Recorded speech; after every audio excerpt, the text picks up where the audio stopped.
So I am going to right away turn it over to Dee and let him talk to you a little bit about what he's going on with this new project. So Dee, go ahead and take it away. Sure. Well, first, thank you very much, Terry, for setting this up so that we could talk to a lot of people in the different quail communities across the United States. So as Terry kind of mentioned, my name is Dee. I am a scientist for the National Science Foundation, as well as a college professor where I teach statistics and research methods. I also work as a clinical psychologist doing therapy for trauma victims. And so all of this kind of together is what has brought me to be working through what I'm hoping to be is a really good idea on how to start answering some of the questions that a number of people all throughout the internet seem to be constantly asking, which is who has the biggest birds? Which birds lay the most eggs? And these questions come from a variety of people. They come from people who are just getting into quail as a means for them, for pets or for homesteading, as well as people who've been in the business for a while. How do I improve my lines? How do my lines stack up with some of the larger dual-purpose birds from other providers? And so I had the idea a couple months back when I was talking with Zach Green to kind of set up this idea of how could we know who is out there is producing what types of birds? Because once you ship them, once you get them to who knows what type of incubator someone's using, or brooder or feed style, how can a producer of these hatching eggs, how can they know how their birds are doing really once they get shipped out the door? As far as like metrics of weight and egg production, et cetera, all they have are these anecdotal reports from people. And so the idea that I'm proposing and I'm doing is this idea that I will have a number of producers ship me eggs, and I have set in my own production facility, I've set aside about 2,000 or 3,000 square feet of space with some large cages, as well as large sets of cages, as well as some brooders and then 2 of my incubators to really hatch out a number of these eggs all at the same time. So they'll be shipped in on the same type of weather days, so that they're going to get the same treatment. They'll get incubated in the same GQF hatcher and incubators. They will be raised in the same brooders, in the same light, with the same feed, and all of those types of variables that are difficult to account for once they leave a producer's hands will be controlled for, so that we have everything growing in the same environment, so we can truly see how well the birds are doing. Now, what makes me the best person to do a project like this? I think I'm not sure that I'm the best person, but I'm a person who has the facilities to do it. It's all climate controlled. I'm a person who understands the advanced statistics necessary to run the analysis on a number of things. I'm hoping to measure not just like how heavy the bird is at 4 weeks, 8 weeks, 10 weeks, but also things like the feed conversion ratios. I have 160 individual cages where a bird, one quail, is living there, and we weigh the amount of feed we have at the beginning of the day, and we weigh the amount of food at the end of the day, the next morning. So we know how much food that individual bird actually consumed and the amount of weight it gains on as it goes along. Now, I won't be able to do that for all the birds that come in, but we'll take a randomized sample, a stratified random sample, which just means that I'm going to take some of the lighter birds, some of the medium birds, and some of the heavier birds from each producer and throw them into those individual cages so that we get a good sample. Because there's no way that I have 1,200 individual cages, nor the time to measure 1,200 individual birds, but I can do 160 birds a day. So these individual characteristics are what, in theory, people are using to determine the best birds out there, but they don't really know if how those characteristics are going to kind of play in. Now, some of you might be thinking this is going to be a who's got the best bird type scenario, and I don't really think it is, because I don't anticipate any one provider or producer of quail eggs is going to be able to come out on top in every category. Right. It's statistically impossible. Improbable.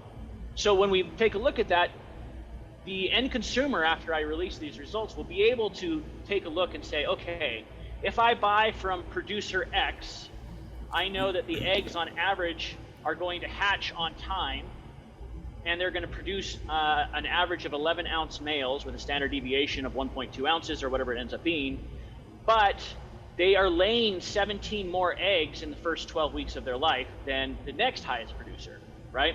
And so those types of comparisons will be able to be made by the end consumer, which I think is really going to help in a number of ways for the purchaser. But what do the producers get out of this? I already talked a little bit about it, that they don't really know how their birds are doing after shipments, how their birds are stacking up when they're on X, Y, and Z feeds, et cetera. And so as part of the experiment, I will be raising half of the eggs from each producer on a 24% protein mix that I use with all of my birds. And then the other half I'll be raising on a 30% protein mix, which seems to be the most common percentage of protein that's used for game birds. You see it all the time for quail, specifically Coturnix, on the internet. And so as the females reach 6 weeks of age, they'll be transferred over to a 18% layer feed that I use, as well as the other half will be kept on a 30% feed with the addition of a supplemental oyster shell. And so what they'll be able to do is account for their own calcium needs, like many people out there are currently doing, right? And so the experiment has a lot of scientific value outside of our community as well. And so I'll be planning on posting an update on how things are going, how things are looking, as well as the final results as far as nice tables to show where each producer is. But what I'm also going to be doing is turning to the ag culture community and the journals, the scientific publications that I'm currently producing for, and writing an article for them saying, look at here, we're not just testing one flock. We're not testing a flock as it relates to a producer, but we're going to be testing thousands of birds from multiple locations across the United States, all raised in a scientific method that will allow us to truly understand feed conversion. We'll understand egg content, the calorie-specific content of an egg versus the egg shell, how thick of a shell is too much versus how thick of a shell is too little, i.e. the eggs are breaking too often, because in theory, the thicker the shell, the less calories the bird has to actually put into their egg production, right? And so we have a number of different things that we're going to be able to examine. And for those who are kind of wondering, I'm hoping to look at and will be looking at hatch rates. But I'll be controlling statistically for transport time, for miles traveled, for x-rays as they occur, for a number of different things as we track these birds down as these eggs. So to really be able to say, yes, this one came from 2 states further away and was in transit for 1 extra day, but even accounting for that difficulty, where are we at? And I have past data from shipments from a variety of different providers that I can show and have the weight to be able to look at the power ratios necessary to build that algorithm. I've already done so. And so we'll be able to control for those types of things as we move forward and understand hatch rates, deformities at birth, at hatch, right? Are they being born with curled toes? Well, we often blame that on environmental features, but in this case, we have state-of-the-art incubators that are being used. They're all being incubated in the same way. So if I have 3 producers' eggs in the same incubator and one producer has more curled toes or splayed leg or deformed beaks or born with one eye, we'll be able to account that not on the environment so much, but we'll be able to look at it for genetics as well, right? And so we'll be able to start teasing apart deformities. We'll be able to look at survivability for our 2 and 2 week marks where we seem to lose so many Coturnix quail in being reared. We'll look at feed conversion ratio. For those who aren't familiar, if I feed a pound of food to 1 Coturnix quail, how much weight is it gaining? How much of that weight is actually represented by meat that we can consume versus skeletal structure or gut content? or even heavier feathers in some cases. Looking at their weights individually at 4 weeks, 8 weeks, and 10 weeks. 10 weeks seems to be like the epitome of what we look at for a jumbo quail or a dual purpose quail. And so we want to kind of look at that. Also want to look at things such as skeletal structure. For some of the heavier birds, are they reaching a capacity? Do they have difficulty walking? We'll be able to see some of those things early on as we harvest and look at them. What day of age was the first egg laid on per bird, as well as the standard deviation and average of those? Because if a bird is producing 3 weeks earlier, that's an additional up to 21 eggs that you're producing for the same amount of feed, right? Mm-hmm. And so there's a variety of different things with the time of eggs when it's hatched or when they're being produced first, as well as things such as how heavy are the eggs, how many eggs are laid in the first 12 weeks of life. That's the largest variability we have, is egg production in the first 12 weeks of life because of the delayed onset for egg production, right? I mentioned before I want to look at the eggshell thickness and weight compared to the content. And so there's a variety of different things, and that's only listing like some of the top 20 or so variables that we'll be examining through this. And some of those will be examined for the entire production line that's provided by a producer. As an example, Anita Garrett from AJ Farms, she has agreed to participate in the study already. And so she's going to be dying to know some of these aspects, but we'll be able to start giving information to her as well on what's going on.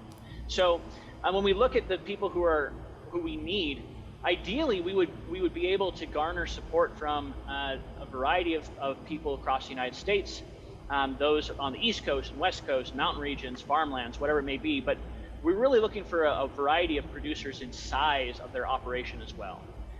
So if we're looking, I'm hoping that we'll be able to get, for purposes of power, I need about 231 eggs to be able to look at the shipping rates, and so shipping variables. And so if we have 240 eggs, basically one box, that's almost the perfect size, from each producer, we'll be able to really start taking a look at some of that statistical power. And then again, 20 to 40 of those are going to be put into an individual cages as they reach 4 weeks of age as well. So I could keep rambling for a while, but maybe I can take a couple questions and we can keep going if that works for you, Terry. Yeah, not a problem. I've seen a couple that popped up. Yep. Do you want to pull them, or you want me to pull them off of the chat here? I'll go ahead and post them on screen here. I'm just going to read through some of these here. Holly says, thanks so much for taking this on. I'll be very interested in seeing your results. Thanks. Heather says, what a great study. This is awesome. I do on a small scale, but this could be a great study, much larger than I can imagine.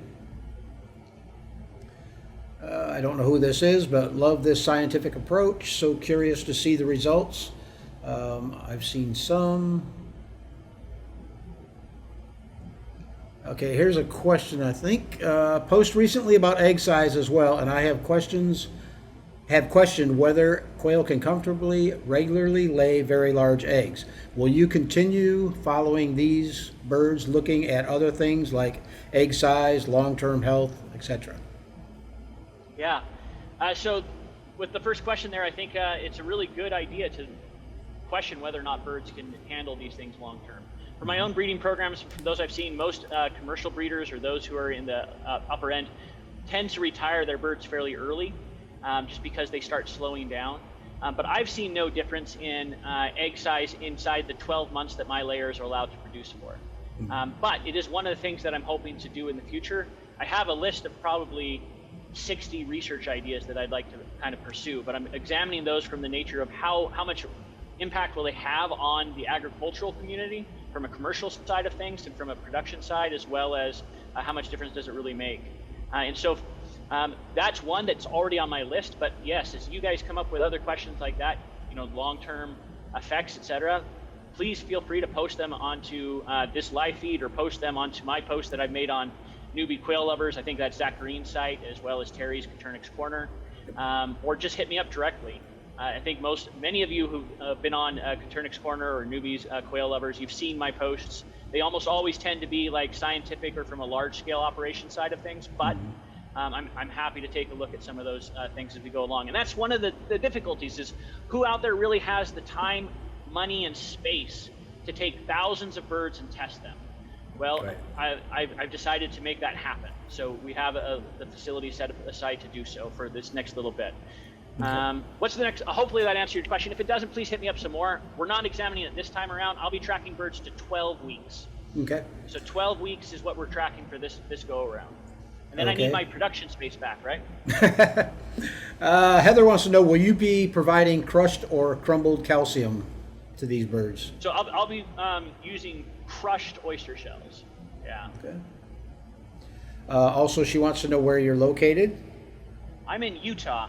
So I have my house is in Orem, Utah. For those familiar with Utah, it's about an hour south of Salt Lake. I work out of Salt Lake, and then we have a farm in an undisclosed location in that county. Okay. Heather also wants to know what feed you will be using. Yeah, so I'll be using a feed that's mixed by our local mill here. I've been using it for more than a decade. It has a 24% protein ratio, and I'll be posting all of the individual nutrients and minerals that are contained in it so everybody can see. But it follows most of what the agricultural community has been producing for the last 10, 20 years as far as the optimum feeds. And I've done randomized clinical trials on it in the past. I was just telling Terry earlier that about 18 months ago, I ran a trial looking at 18, 20, 24, 26, and 30% feeds for protein levels on growth rates, and the 24 came out best.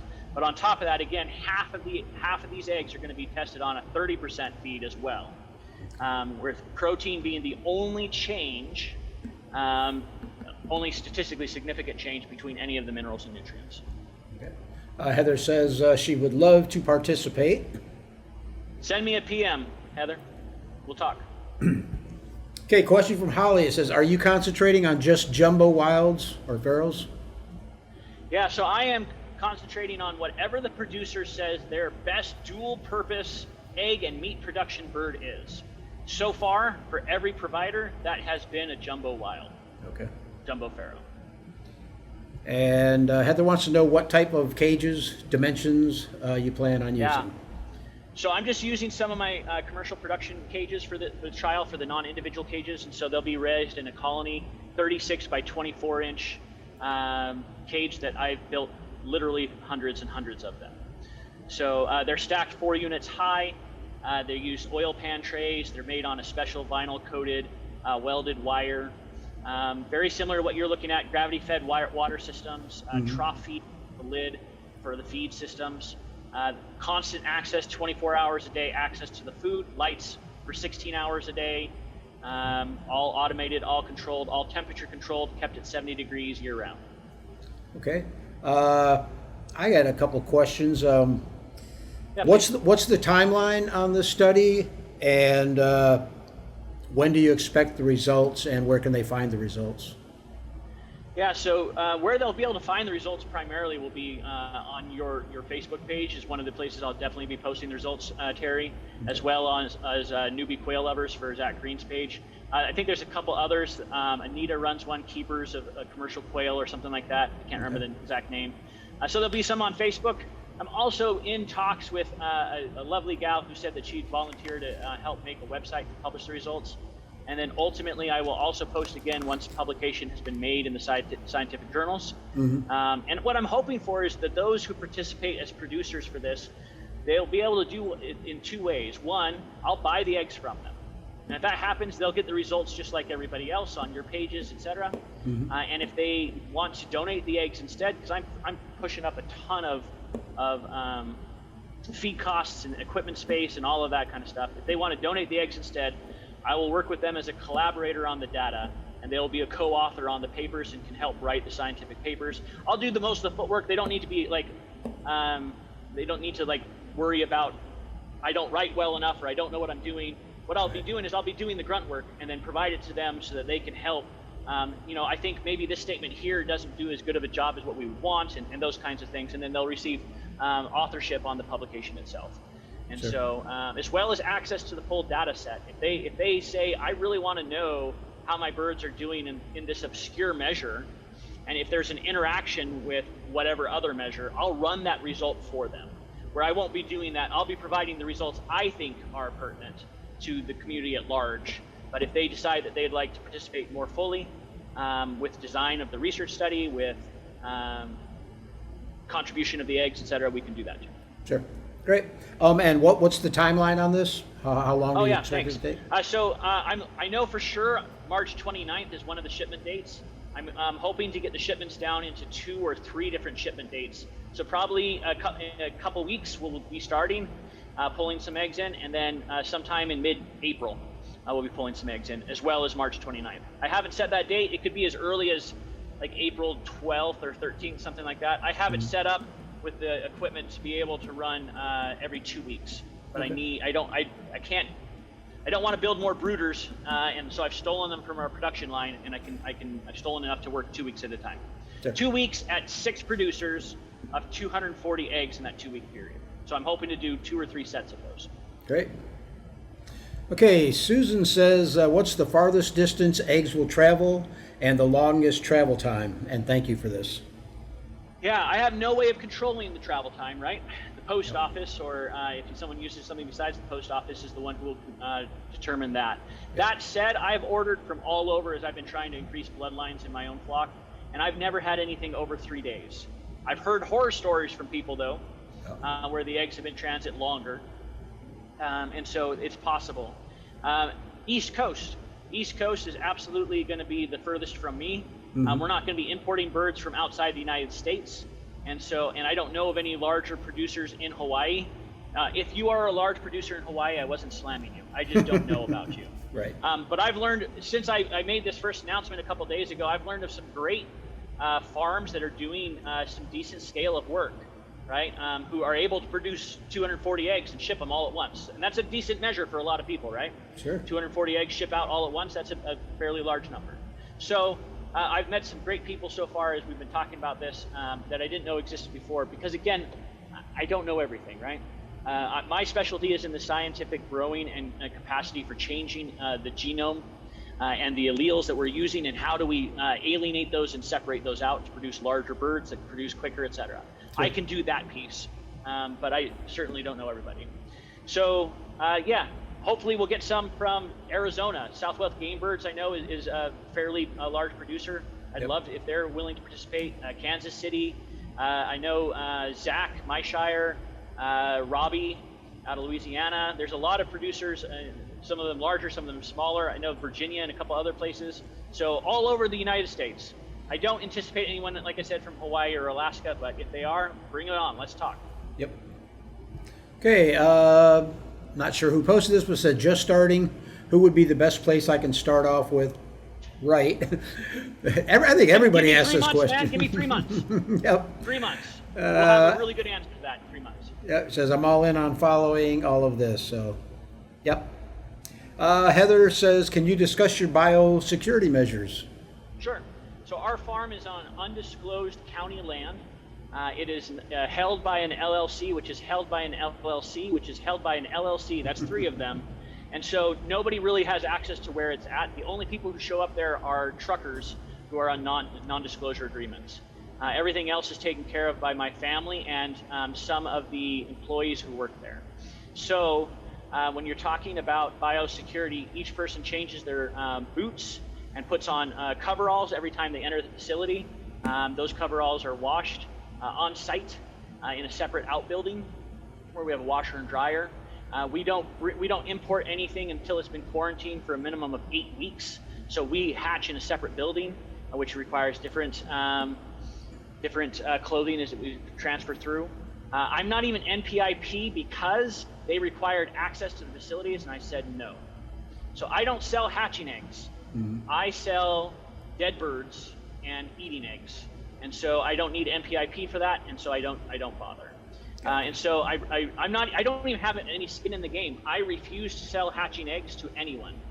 In fact, a number of people have asked me for them, and I just won't. And so I'm not biased, and I think that's another great reason why it's coming out of here is people can trust that when I say this bird's being produced to this spec, there's no like name in the game for me. I'm not trying to like sell my birds versus somebody else's, right? Sounds good. Heather says she's on the East Coast and cannot get eggs to you within 3 days. That's fine. 5 days, whatever. USPS, I routinely get eggs from all over the United States in 3 days. But if it takes 5 days, my analysis will control for that. So people will be able to see this is how long it took for eggs to get there, right? And so they'll be able to make their own decisions based off of hatch rates and the time it's traveling. Okay, I don't know who posted this, but they want to know if you'll be selling eggs from this study. No. Okay, we've got a very interesting. Heather says, LOL, I don't know what that. Same with me. So dead birds skinned?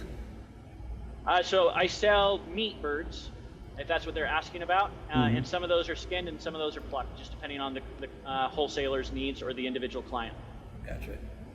Heather also wants to know, will you document via video?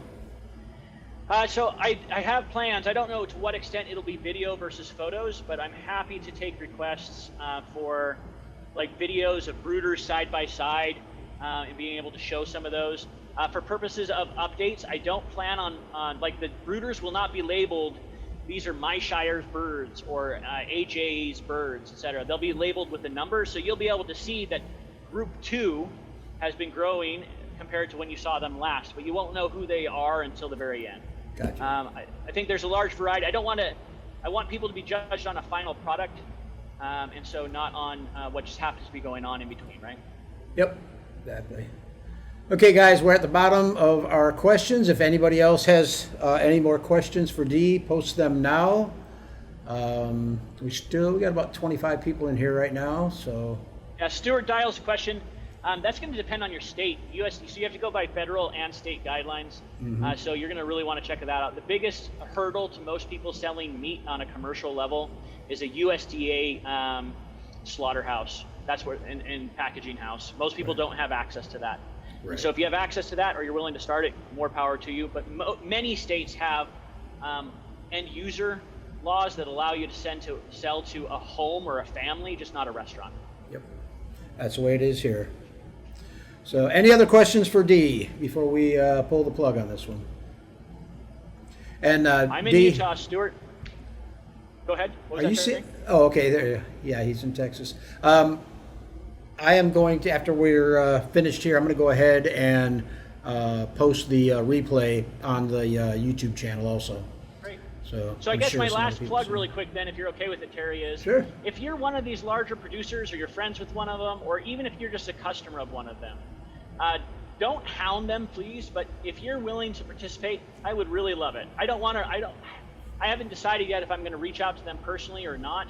Places like Southwest Game Birds and Robbie at JMF, James Marie Farms, and those types of people, because I don't have like long-term relationships with them. But I don't know. But if you do, or if you're one of them, I think there's a real benefit to helping the community at large, the scientific community at large, be able to really understand what's going on. And so please hit me up. My number, my phone number, okay, this is my cell phone number, is 801-224-2224. Call me, let's talk. Or you can reach me on Dee Hinkson. You can find my posts on Coturnix Corner or Newbie Quail Lovers. So this is what I do for a living, is present research and do research. I'd love to talk to you guys about it. Yes, we are measuring, William Foster, we are measuring at 4, 8, and 10 weeks every single bird provided, every single one, all 240 from 240 eggs plus whatever times hatch rate. And then we will do daily and weekly measurement of weight on a sub-sample of about 20 to 40 birds, depending on how many we have in each ship zone. So William, if you want to participate, I'd love to have you participate as well. Let me know, okay? I know that a lot of people think very, very highly of your birds. Yep, and I'm one of those people. Okay, guys, any other questions before we pull the plug on this broadcast? Okay, thank you so much, Terry. I really appreciate the time and your venue.